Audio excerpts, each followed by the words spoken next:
श्री गुरुचरित्र अध्याय 18. श्री गणेशाय नमः. श्री सरस्वते नमः. श्री कुलदेवताये नमः. श्री गुरुभ्यो नमः. नामधारक सिद्धमुनींना म्हणाला, हे मुनिवर्य, तुमचा विजय असो. या भवसागरातून आम्हाला पार करणारे तुम्हीच आहात. गुरुचरित्ररूपी सुधारस श्रवण करण्याचे भाग्य आम्हाला आपल्यामुळेच लाभले आहे. गुरुचरित्र ही कामधेनू आहे. याचे कितीही श्रवण केल्यास मन तृप्त होत नाही. उलट पुढील कथाभाग ऐकण्याची इच्छा वाढतच जाते. माझे चित्त श्री गुरुचरणी स्थिर झाले आहे, मात्र अंतःकरण अतृप्त आहे. तेव्हा कृपया आम्हाला कथामृत श्रवणाचा अधिक आनंद मिळू द्यावा. अशा प्रकारे विनवणी करून नामधारक शिष्य सिद्धगुरूंच्या पाया पडता झाला. शिष्याचे बोलणे ऐकून तृप्त झालेल्या सिद्धमुनींनी कथाभाग विस्तारपूर्वक सांगण्यास प्रारंभ केला. त्यास आता सावध चित्ताने ऐकावे. ते म्हणाले, हे शिष्या, तुझी वाणी धन्य आहे. श्री गुरुचरणी तुझी अनन्य भक्ती आहे. तुझ्यामुळेच माझी चेतनाशक्ती जागृत झाली असल्याने मी श्री गुरुचरित्राचा स्मरणपूर्वक आठव करून तुला त्याविषयी कथन करतो.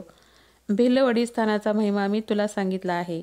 आता त्यापुढील चरित्र कथन करतो, ते एकाग्र चित्ताने श्रवण कर. तेथे श्रीगुरु काही काळ गुप्तावस्थेत होते. पुढे प्रकट झाल्यानंतर ते तेथून पुढील मार्गाकडे प्रयाण करते झाले. भक्तावर कृपा करण्याच्या हेतूने तीर्थाटनास निघालेले श्रीगुरु दक्षिण वाराणसी म्हणून ख्यातकीर्ती असलेल्या वारणा नदीच्या संगमापाशी आले. पुढे कृष्णा नदीच्या प्रवाहाजवळील सर्व तीर्थे पाहून पंचगंगा संगमावर आलेले श्रीगुरु तेथे 12 वर्षे वास्तव्य करते झाले. हे तीर्थ पंचगंगा संगम अनुपम्य मनोहर असून काशी क्षेत्राप्रमाणे अविमुक्त आणि प्रयाग तीर्थासमान पुण्यप्रद असल्याने श्रीगुरूंनी तेथे वास्तव्य केले. कुरुपूर हे गाव कुरुक्षेत्रा इतके आणि पंचगंगा संगम त्याहीपेक्षा पुण्यतीर्थ मानले जाते.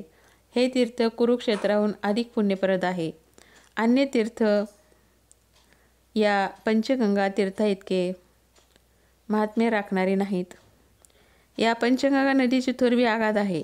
पुराणामध्ये या नदीला 5 नावाने ओळखले जाते: शिवा, भद्रा, भोगावती, कुंभी आणि सरस्वती. या 5ही नद्या मिळून महापातकांचा नाश करणारे तीर्थ म्हणून पंचगंगा हे नाव विख्यात झाले. अशी ही पंचगंगा प्रयाग क्षेत्राहून कृष्णा नदीस भेटावयास आली आणि संगमस्थानास मनोहर करती झाली. अमरपूर किंवा अमरापूर हे गाव अनुपम्य स्थान आहे आणि ते प्रयाग संगमाप्रमाणे मनोहर आहे. येथील औदंबर वृक्ष साक्षात कल्पतरू आहे. येथील संगमावर श्री अमरेश्वर देवाचे स्थान आहे. काशी क्षेत्री असलेल्या गंगा नदी समान असलेले हे पंचनदी संगमाचे महात्म्य अतिशय पुण्यप्रद आहे. अमरेश्वराच्या सानिध्यात 64 योगिनीचे वास्तव्य आहे आणि येथे निर्गुण स्वरूपातील शक्तितीर्थ प्रख्यात आहे. साक्षात काशी विश्वनाथ म्हणून ख्यातकीर्ती असलेले मनोहर अमरेश्वर लिंगपूजनीय आहे. त्यास नित्य नियमपूर्वक वंदन करावे. प्रयाग तीर्थामध्ये माघस्नान केले असता जे पुण्य प्राप्त होते त्याच्या शतपटीने पुण्य या स्थानी प्राप्त होते. प्रयाग तीर्थासमान विख्यात असलेल्या या संगम तीर्थस्थानी असलेला अमरेश्वर परब्रह्म स्वरूप आहे. या स्थानी वसलेली कोटी तीर्थ निर्गुण स्वरूपात आहेत आणि गंगा नदी येथे वेणी नदीसहित दक्षिणेस अनुसरून वाहते आहे. येथे अनेक तीर्थे आहेत, मात्र त्याविषयी समग्र सांगू पाहिल्यास ग्रंथविस्तार होईल. या कारणाने कृष्णा प्रवाहातील प्रमुख 8 तीर्थाविषयी सांगतो. उत्तर दिशेकडील कृष्णा जेथे पश्चिमाभिमुख होऊन वाहते तेथे असलेले शुक्लतीर्थ ब्रह्महत्येचे पाप नष्ट करते. औदुंबराच्या निकट एकाहून एक सरस अशी 3 मनोहर तीर्थे आहेत. अमरेश्वरात सन्निध्य असलेल्या या तीर्थांची नावे पापविनाशी, काम्य आणि सिद्धवरद अशी आहेत. पुढे संगमस्थानानजीक 6 काठावर प्रयाग, शक्ती, अमर आणि कोटी अशी तीर्थे आहेत. या संगमावर अपार तीर्थे आहेत. त्याविषयी विस्तृत सांगणे शक्य होणारे नाही. मात्र या स्थानी श्रीगुरु 12 वर्षे राहिले हे महत्त्वाचे आहे. कृष्णा, वेणी आणि पंचगंगा मिळून जेथे 7 नद्यांचा संगम होतो त्या तीर्थाचा महिमा तो काय सांगावा. या सिद्ध स्थानावर स्नान केल्यास ब्रह्महत्यादी पापे जळून जातात आणि सर्व इष्टकामना पूर्ण होतात. या तीर्थाविषयी किती आणि काय सांगावे, याचा महिमा कसा वर्णावा. या तीर्थ परिसराचे दर्शन घडताच सर्व मनोकामना पूर्ण होतात. मग स्नान केल्याने किती पुण्य मिळेल. येथील औदुंबर वृक्ष साक्षात कल्पतरू आहे. श्रीगुरूंनीही गुप्त रूपाने वास्तव्य करण्यास हेच स्थान निवडले. भक्तजनांचा आधार होण्यासाठी हेच स्थान योग्य ठरणार असल्याने श्रीगुरू येथे प्रकट झाले. पुढे येथे वास्तव्यास असताना श्रीगुरू भिक्षा मागवायस अमरापूर येथे जात असत. गावामध्ये वेदाभ्यास करणारा एक ब्राह्मण त्याच्या पतिभक्तिपरायण पत्नीसोबत राहत होता. सात्विक व्रतीचा निष्ठापूर्वक नित्यकर्म करणारा तो ब्राह्मण कोरड्या भिक्षेवर उपजीविका चालवित होता. त्याच्या घराजवळ घेवड्याचा वेल होता. त्यास लागलेल्या शेंगा त्याला त्याच्या उदरनिर्वाहासाठी उपयोगी पडत असत. कधी योग्य भिक्षा न मिळाल्यास तो शेंगा खाऊन पोट भरत असे.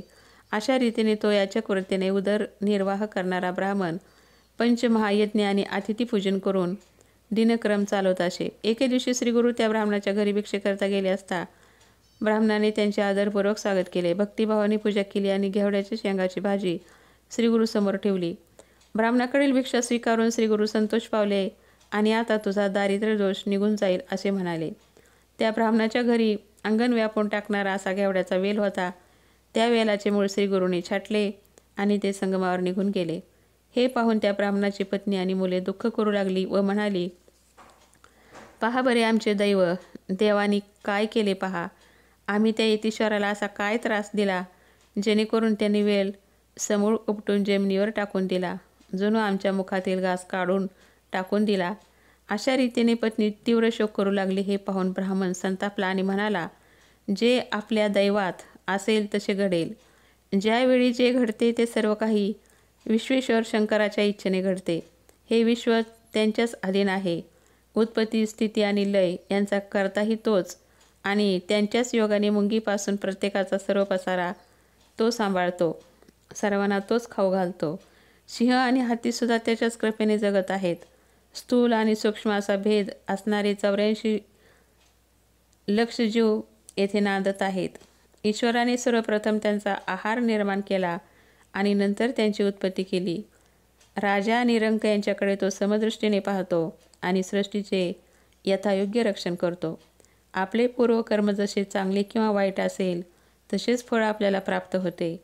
पूर्वजन्मीच्या पापपुण्याचा ठेवा जसा असेल तसेच कर्मफल आपण भोगत असतो. मग त्याकरिता विपरीत घडल्यास इतरांना दोष का द्यावा, नशिबास बोल का लावावे.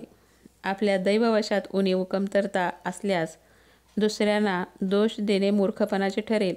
जे पेरले तेच उगवले आणि तेच भक्षण करावयास लागले. याचा दोष इतरावर का घालावा. तू आपल्या प्रारब्धाचा विचार न करताच दोष दिलास. अज्ञान आणि मायामोहामुळे तू आमच्या मुखातील घास यतिवराने काढून घेतला असे म्हणालीस. तो आम्हास तारणारा आहे. आमच्याकडून भिक्षेच्या रूपाने जणू त्याने आपले दारिद्र्यच नेले आहे. यापुढेही तोच आम्हाला या दुःखातून तारणारा आहे. असे म्हणून त्या ब्राह्मणाने तुटलेला वेल पूर्णपणे काढला आणि गंगेस अर्पण केला. वेल टाकून दिला असता तरी मूळ मात्र जमिनीतच रुतले होते. हे पाहून ब्राह्मण मूळ उपटून काढण्यासाठी जमीन खणू लागला. मूळ उपटून काढताना खणलेल्या जमिनीत त्याला एक हंडा सापडला. हे पाहून आनंदित झालेला ब्राह्मण हंडा घेऊन घरात गेला आणि म्हणाला, हे पहा काय नवल घडले. यतीश्वर आमच्यावर प्रसन्न झाले. त्यांनी वेल उपटून काढला म्हणूनच हा हंडा द्रव्याने भरलेला प्राप्त झाला. तो कोणी सामान्य मनुष्य नसून देव अवतार आहे. जणू आमचे दारिद्र्य दूर करण्यासाठीच तो आला होता. चला आपण त्याच्या दर्शनाला जाऊया. त्यानंतर संगमावर जाऊन त्या ब्राह्मणाने घडलेली घटना आनंदाने श्रीगुरूंच्या कानावर घातली आणि त्यांची उत्तम प्रकारे पूजा केली. तेव्हा श्रीगुरू त्यास म्हणाले, तुम्ही हे व्रत कुणासही सांगू नये. तुमच्या वंशात अखंड नांदो पाहणारी लक्ष्मी, जर का तुम्ही माझे रूप सर्वत्र प्रकट केले तर तुम्हाला सोडून निघून जाईल.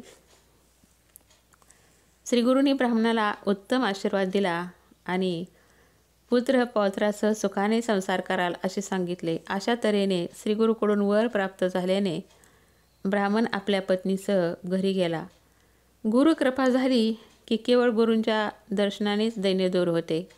ज्यांच्यावर श्रीगुरूंची कृपा झाली त्यांचे दैन्य कसे बरे शिल्लक राहील? जो कल्पवृक्षाच्या आश्रयास राहिला त्याच्यापाशी विघ्न कसे येईल? ज्यास दैवाची अनुकूलता नाही आणि श्रीगुरुचरणांचा आश्रय घ्यावा, त्यांनी श्रीगुरुचरणाचा आश्रय घ्यावा. श्रीगुरु त्यास पैलतीरी पोहोचवतील आणि तो दैन्यधारी सर्वांस पूज्य होईल. जो श्रीगुरूंची भक्ती करेल त्यास इह परलोकी सौख्य प्राप्त होईल.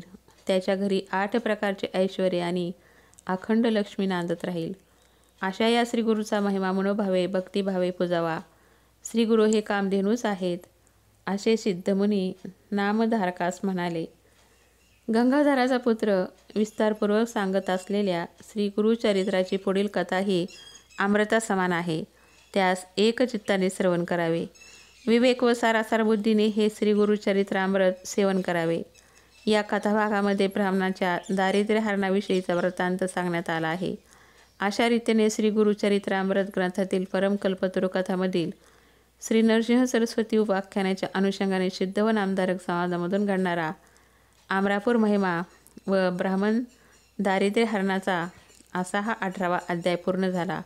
हा अध्याय श्री गुरु दत्तात्रय चरणी अर्पण करीत आहे. श्री गुरुदेव दत्त. अवधूत चिंतन. श्री गुरुदेव दत्त.